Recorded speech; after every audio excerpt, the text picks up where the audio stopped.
It's Meso. Welcome to my kitchen today where we're going to be making delicious Brunswick stew. There's some confusion. Did it originate in Virginia or Georgia? I say Georgia. Look what I have here. These are just meats that I had left over from grilling or barbecuing or smoking. Every time I have leftovers, I just put them in a Ziploc bag and put it in the freezer. After about 6 months, I take it out and I make Brunswick stew. I usually do it about 2 times a year. So here you see I've already cut up some. Here I have some smoked turkey. I have here some chicken, some pork. I have some ribs. I have here a pork. I think this is a pork roast I have, and I'm gonna just be using all of this, all kinds of meats, to make my Brunswick stew. Now we just smoked some food this past weekend, and this is my most recent meat. I had this last weekend, and this is a lot of stuff too. This is just like chicken and some pork, and then this is like a pork chop. We grilled a few pork chops, and so I'm gonna be using all of this because it's all good. Let's go ahead and get started. Not many ingredients to make this Brunswick stew. We have black pepper, we have some brown sugar, we have some onion, some bell pepper, we have some tomato sauce, and some kernel corn. We're going to be using some garlic powder and some salt. Let's start putting it together. This is so easy. You're going to be amazed.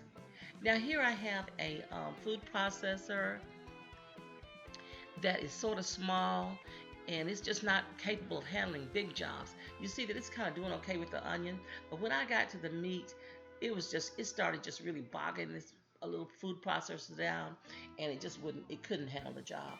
So I had to bring in the big guns. Yep, I got my Ninja. You know, I love this thing. It will do anything. And so I'm using this now to just go ahead and grind up or chop up the rest of my meat. Here you see that all of my meat totaled 13 pounds. This came to a total of 13 pounds. I'm going to be using 12 cups to make my Brunswick stew today.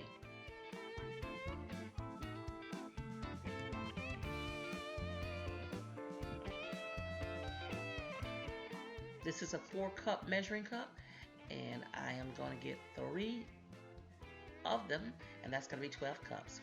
So here I'm going to add in my tomato sauce.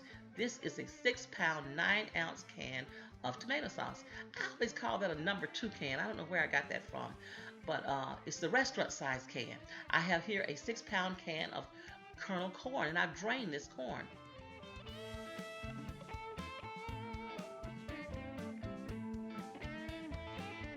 See there, 6 pounds. This is also the restaurant size can.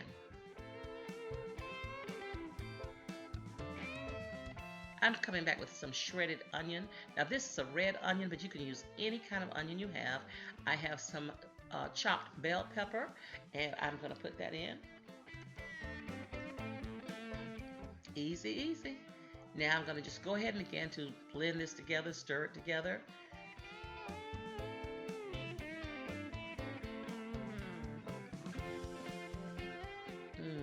Smells so good. Okay, I'm going to get my salt in now. I'm going to put in a tablespoon of salt for the amount of stew that I have.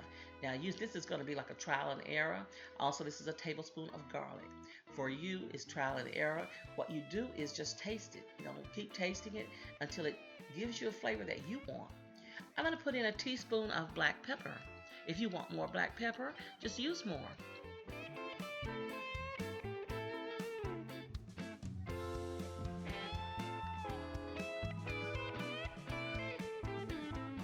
Oh man, this smells so good. If you could smell my kitchen.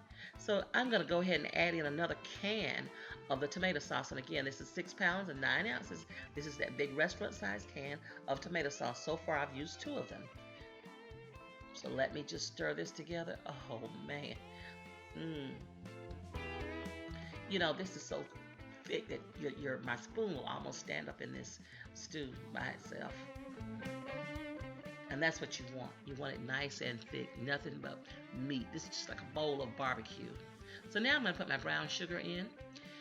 And I'm going to go on and put 4 big heaping tablespoons of brown sugar.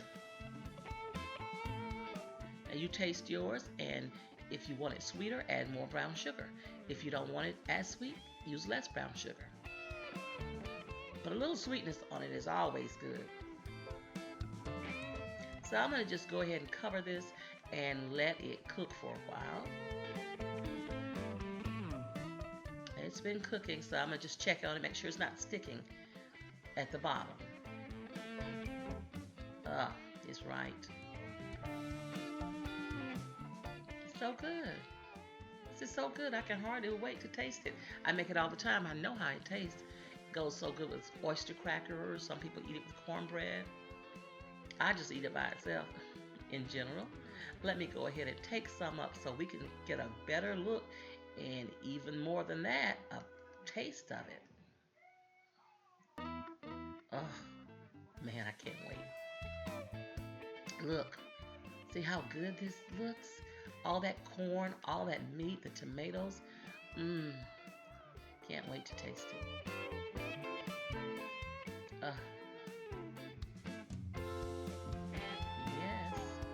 Yes.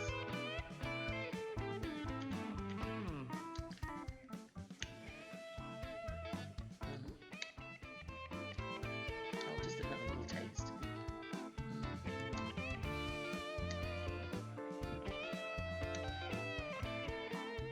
Okay, one more, and then I promise I'm gonna stop. Oh, take a look at that. My camera's a little bit out of focus, but this is beautiful.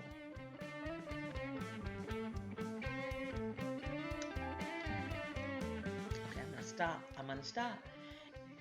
This gets a thumbs up from me. It is so good.